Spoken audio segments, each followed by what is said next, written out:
Lah. Ako. Patay. Lo. Galita ba? May galita eh. Ako, taas pa kayo ni. Gutom.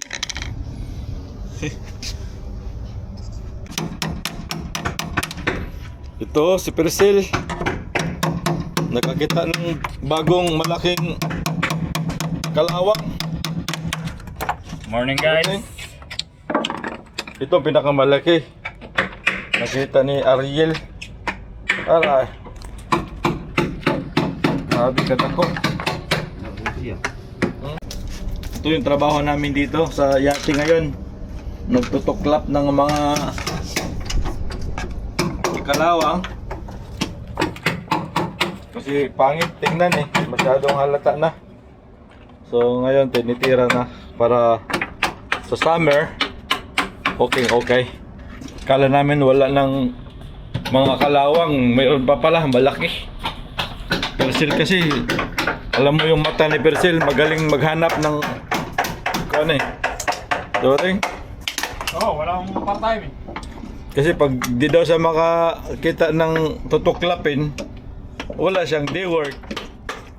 Good morning. It's a nice day today. So sa ngayon na palapit ng summer at wala pa kaming biyahe, so mag-repair lang muna kami sa yate.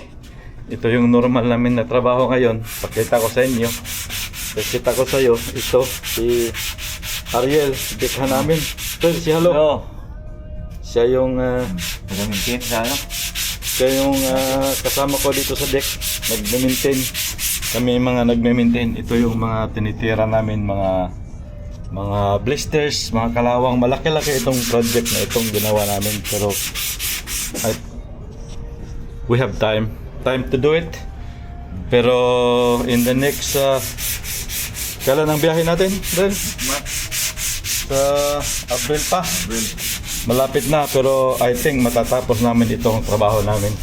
So ito yung mga normal namin na trabaho na while naghihintay pa kami sa boss namin na gagamit. Hindi pa naman masyadong mainit dito, malamig pa, spring pa. So ito si Persil. Ito yung mga linihan ni Persil dito sa port side.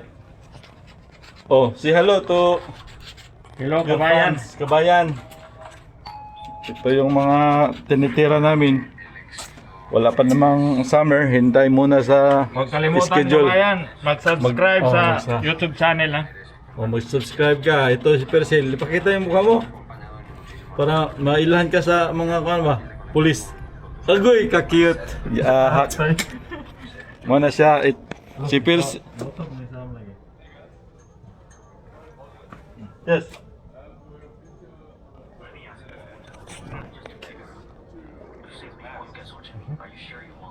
Sorry? Tingnan na yun, may nanghingi ng mask. Oo, ngayon das mas. Ang yate, Kapibahay. kapitbahay, parang di ka board.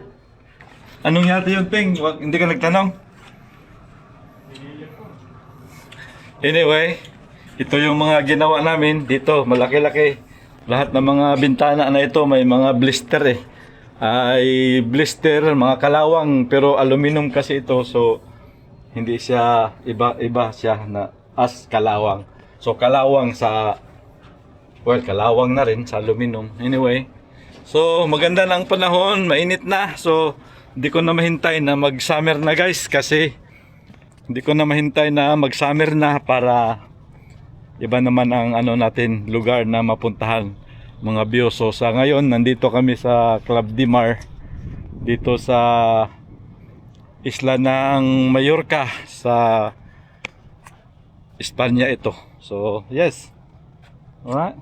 So maganda ng panahon, hindi masyadong kalamigan. So palapit na, meaning palapit na ang summer. So alright.